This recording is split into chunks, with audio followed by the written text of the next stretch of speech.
मंचासीन सम्माननीय साधु समाज, मानव जीवन का सबसे महत्वपूर्ण कर्म करने हेतु पधारे हुए सत्संग प्रेमी सज्जन वृंद, माताओं तथा बहनों,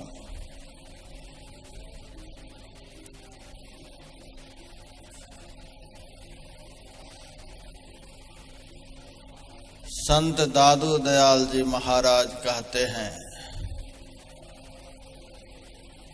सतगुरु पशु मानुष करें,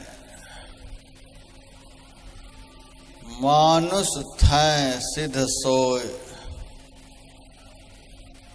दादू सिद्ध थैं देवता, देव निरंजन होय।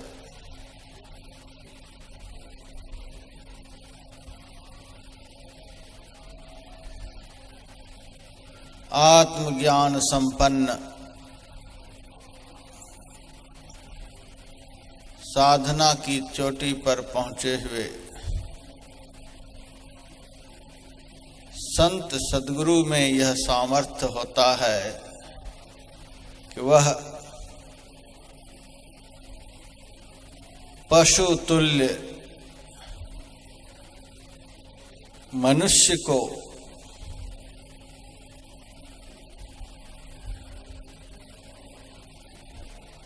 यथार्थ में मनुष्य बना देते हैं, वास्तविक मनुष्य बना देते हैं।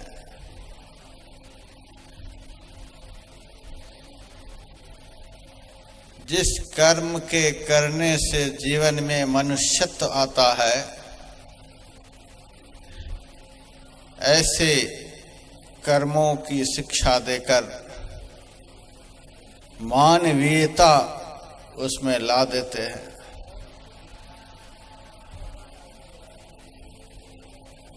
और यदि मनुष्यत्व प्राप्त हुए कोई सद्गुरु की शरण में जाए तो सद्गुरु उसे अणिमादि अष्ट सिद्धियों को देकर सिद्ध पुरुष बना देते हैं। यदि कोई अष्ट सिद्धि प्राप्त किए हुए मनुष्य पहुंचे हुए सद्गुरु की शरण में पहुंच जाए तो सद्गुरु उन्हें अष्ट सिद्धि प्रदान करने वाले देवता बना देते हैं। देव तुल्य मानव यदि सद्गुरु की शरण में पहुंच जाए, सद्गुरु उसे परमात्मा बना देते हैं, ब्रह्म में लीन करा देते हैं। इस प्रकार से कर्म से पशु बने हुए मनुष्य को क्रमिक विकास कराते हुए परमात्मा के समान बना देते हैं।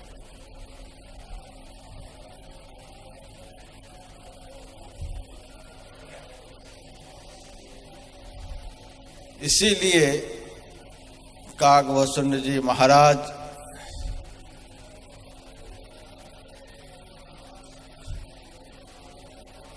गरुड़ जी महाराज के किए हुए प्रश्नों का तुरंत उत्तर नहीं देकर थोड़ा विषयांतर कराते हुए जिन सद्गुरु की कृपा से वे काक से हंस बन गए थे, काक वृत्ति से निर्मुक्त होकर हंस वृत्ति को प्राप्त हो गए थे,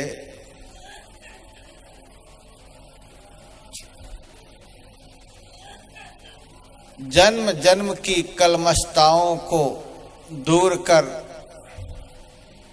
महत्तम निर्मलता को प्राप्त हो गए थे, काक बुद्धि से मुक्त होकर आत्मज्ञान संपन्न हो गए थे। ऐसे परम भागवत, परम ज्ञानी, ब्रह्म के स्वरूप सद्गुरु का लक्षण काकभूषण जी महाराज गरुड़ को बतला रहे हैं।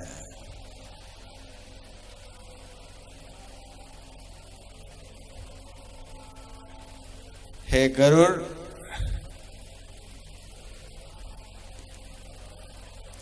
कलयुग के वातावरण से मैं दुखी होकर दीन, मलिन, दरिद्र, दुखारी की स्थिति में उज्जैन चला गया। वहां कुछ दिनों के बाद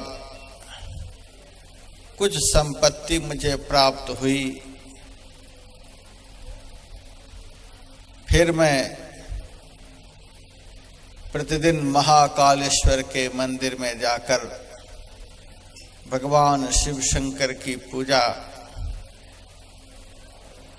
किंचित काल करता और पुनः सांसारिक कार्यों में लग जाता।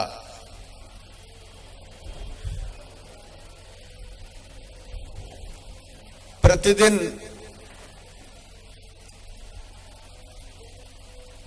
महाकालेश्वर के मंदिर में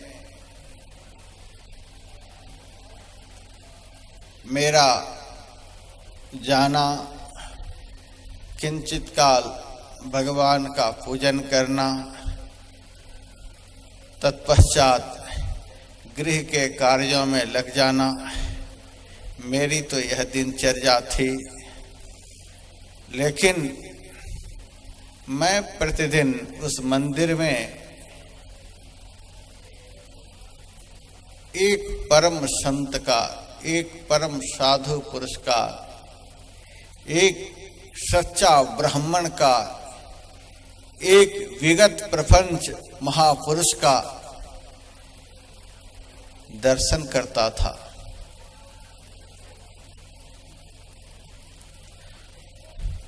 उस महापुरुष को भगवान शिव की आराधना, उपासना को छोड़कर और कोई काम नहीं था। दिन रात भगवत भजन में ही वह लीन रहता था।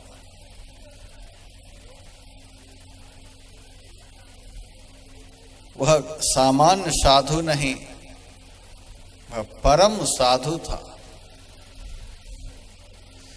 साधु शब्द के साथ काकभूषण जी महाराज ने परम विशेषण लगाया। हे गरुड़, वह कोई सामान्य साधु नहीं, वह परम साधु था। साधु में कितने गुण होने पर, कितने लक्षण होने पर परम विशेषण लगता है। कपिल भगवान ने माता देवहूति से बतलाया है।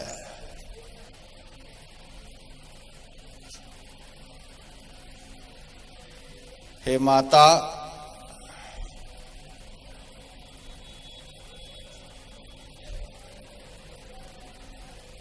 परम साधु कौन होते हैं वह मैं तुमसे बतलाता हूं। परम साधु का पहला लक्षण, परम साधु में होने वाले पहला गुण तितिक्षवः, वे तितिक्षु होते हैं। तितिक्षु उसे कहते हैं जो सुख दुख, मान अपमान, हानि लाभ, शीत उष्ण, समस्त द्वंद्वों को सुख पूर्वक, आनंद पूर्वक सहन करते रहते हैं, अथवा भजन की इस अवस्था में वे पहुंचे हुए होते हैं कि उन्हें किसी भी द्वंद्व द्वैत का भान नहीं होता है, अनुभव नहीं होता है। न जानाति सशीतोष्णम न दुखम न सुखम तथा न मानं नावमानं च संत्यक्त्वात् समाधिना अवस्थात्रय मन्वेति न चित्तं योगिनं शता जागरण निद्रा विनिर्मुक्तः स्वरूपावस्थिता मयात्। इतने गुण जिनमें होते हैं वे तितिक्षु कहलाते हैं। तितिक्षवः कारुणिकः। परम साधु जो होते हैं वे कृपा की मूर्ति होते हैं, कृपा के सागर होते हैं, कृपा के सिंधु होते हैं। उनके अंदर में कृपा ही कृपा होती। महान से महान अपराध करने पर भी जो अपराधी के अपराध का कभी ध्यान नहीं रखते, उनके किए हुए अपराध का कभी चिंतन नहीं करते, सामने आते ही उनके किए हुए सारे अपराधों को सदा के लिए भूल जाते, किसी के किए हुए अपराध को जो अपने अंदर में कभी भी जगह नहीं देते, उसी को कृपा की मूर्ति कहते हैं। सुहृदः सर्वदेहिनां। समस्त प्राणियों के प्रति दया का भाव, समस्त प्राणियों को लगे कि यह मेरा है, यह मेरा अपना कोई स्वजन संबंधी है,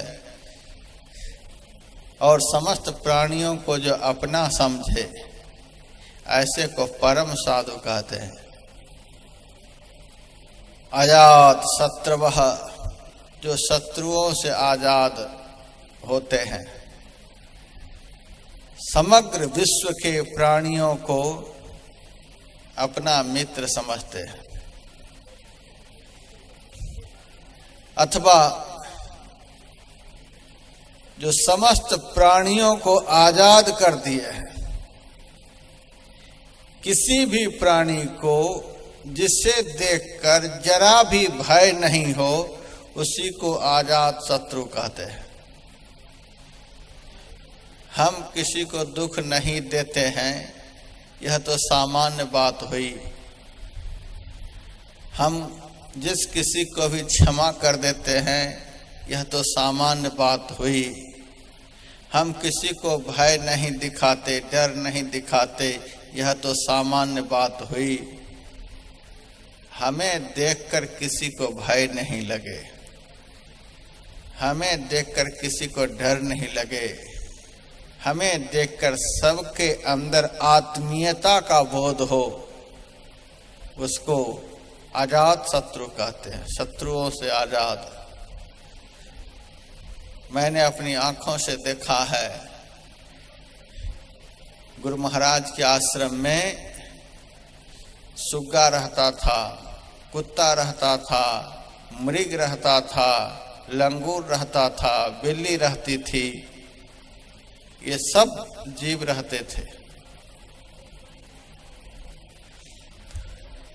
कुत्ती के दूध को बिल्ली के बच्चे पी रहे हैं, ऐसा बहुतों ने देखा। बिल्ली के बच्चे को कुत्ती से जरा भी भय नहीं। बहुतों ने ऐसा भी देखा, बिल्ली के दूध को कुत्ती के बच्चे पी रहे हैं, बिल्ली का भय कुत्ती के बच्चे को नहीं। बहुतों ने ऐसा देखा है कि बिल्ली के माथे पर सुग्गा जाकर के बैठ गया है, बिल्ली कुछ भी नहीं कहती। उस बिल्ली का सुग्गा को जरा भी भय नहीं। लंगूर, हिरन, बिल्ली, कुत्ती, कुत्ते, सुग्गा, ये सब एक साथ खेलते थे। इसको आजाद शत्रु कहते हैं, जिनके पास रहने से समस्त प्राणियों के अंदर का वैर भाव समाप्त हो जाए, समस्त प्राणी एक दूसरे से निर्भय होकर के रहे, इसी को आजाद शत्रु कहते हैं। गुरु महाराज के हाथ पर आकर कभी कभी सुग्गा बैठ जाता था, गुरु महाराज देखते रहते थे। सुग्गा को पिंजरा में बंद करके नहीं रखा जाता, थोड़ी देर बैठ करके सुग्गा अपने आप उड़ जाता था। इसको अजात शत्रु कहते हैं। गुरु महाराज को यदि हम अपनी आंखों से नहीं देखे होते, व्याख्या सबको सुनाते, किसी से अजात शत्रु की व्याख्या भी सुनते, लेकिन मन को पूर्ण संतोष नहीं होता। गुरु महाराज को मैंने देखा है और उनमें अजात शत्रु का लक्षण पाया है, इसलिए अब मेरे मन को संतोष है कि सही में संत जो होते हैं शत्रुओं से आजाद होते हैं, अथवा शत्रु उनसे आजाद होकर के रहते हैं। किसी को किसी से भय नहीं होता। अजात शत्रवः शांता, जिसके अंदर के सारे विकार शांत हो गए हैं। जागृत में कौन कहे, किसी भी अवस्था में जिनके अंदर में कोई भी विकार उत्पन्न नहीं होता।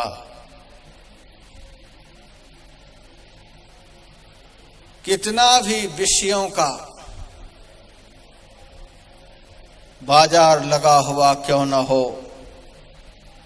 उस बाजार को देखकर किसी भी इंद्रियों में क्षण मात्र के लिए भी चंचलता नहीं होती। उसी को शांता कहते हैं।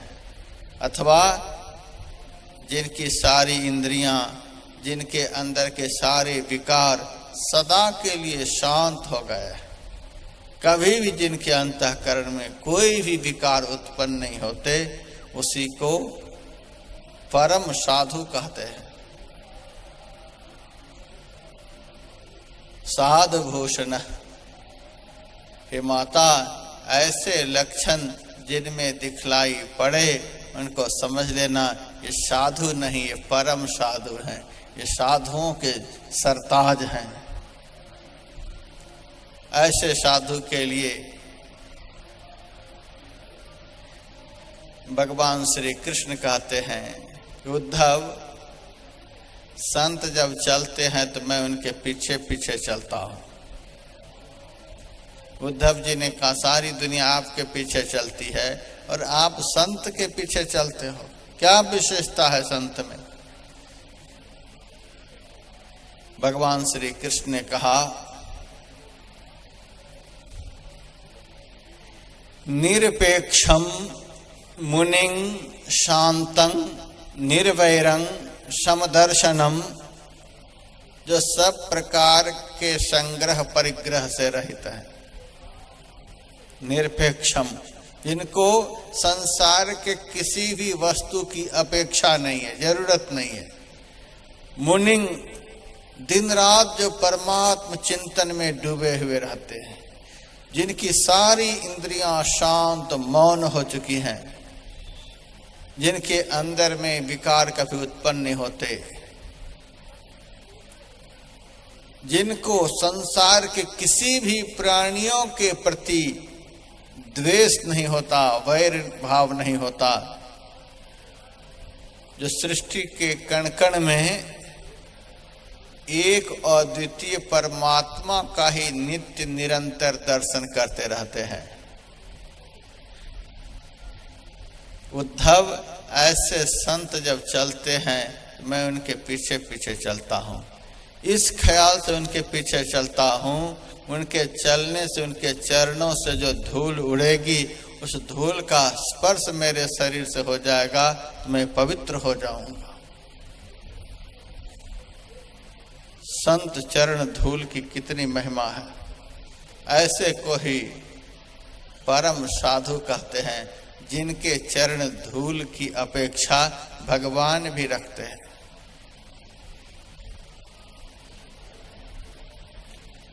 श्रीमद् भागवत महापुराण में राजा भगीरथ का चरित्र लिखा हुआ है।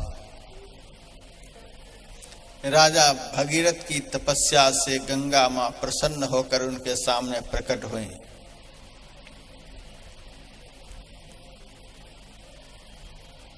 भगीरथ ने माँ गंगा का दर्शन किया।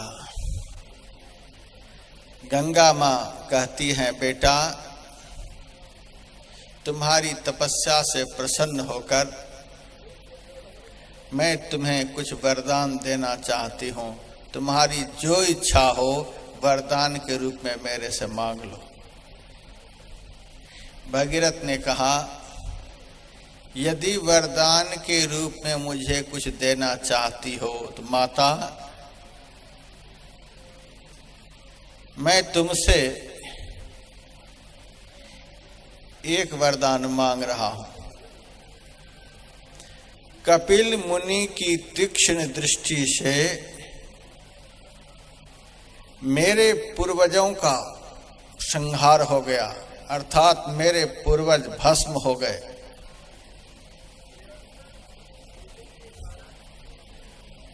मैं चाहता हूं मेरे उन पूर्वजों का उद्धार हो जाए।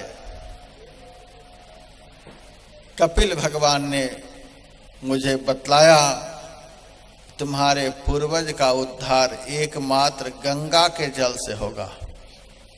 माता, मेरे पूर्वजों का उद्धार करने के लिए तुम्हें ब्रह्मलोक से धरती पर आना होगा और मेरे पूर्वजों का उद्धार करना होगा। गंगा माता कहने लगी, बेटा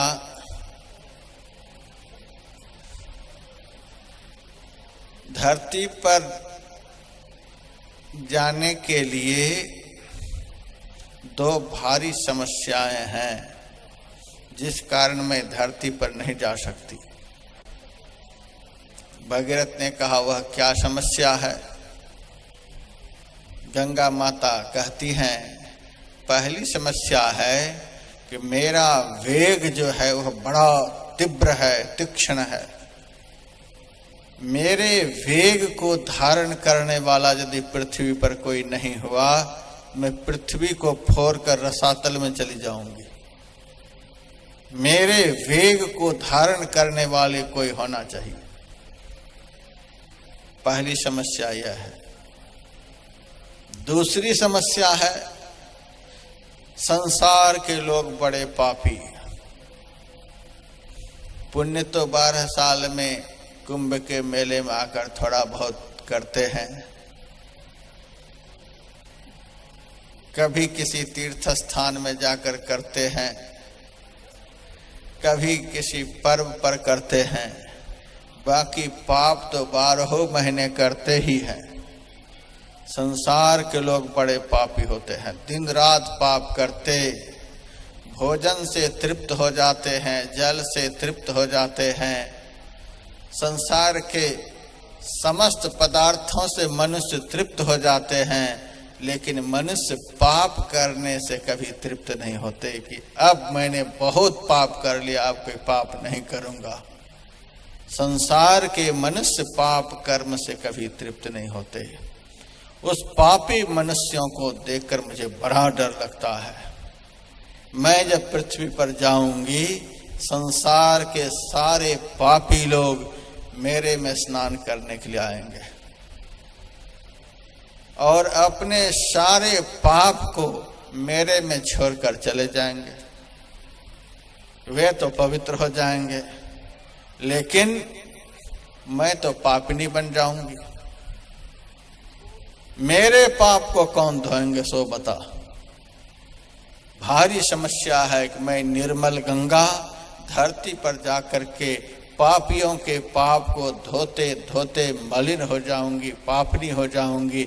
मेरे पाप को कौन धोएंगे? इस समस्या का समाधान करो। भगीरथ ने कहा, पहली समस्या है कि वेग को कौन धारण करेंगे। सुनो माता, तुम्हारे तीक्ष्ण वेग को भगवान शिव शंकर अपनी जटा में धारण कर लेंगे। धारिष्यति ते वेगम रुद्रस्त्वात्मा शरीर नाम। समस्त प्राणियों की आत्मा जो परमात्मा शिव हैं, वे तुम्हारे तीव्र वेग को अपने मस्तक पर धारण कर लेंगे। दूसरी समस्या है पाप को कौन धोएंगे? तुम्हारे पाप को साधु धो डालेंगे। तुम्हारे अंदर के सब पाप को साधु धो करके बहा देंगे। गंगा मां कहने लगी, संसार में साधुओं की कोई कमी नहीं। हजारों लाखों साधु के भेष बना करके संसार में घूम रहे हैं। लेकिन बेटा भगीरथ, तू बता, कौन साधु मेरे पाप को धोएंगे? किस साधु में गंगा के मल को धोने की ताकत है? उस साधु का परिचय मुझे दो, उस साधु का लक्षण मुझे बतलाओ।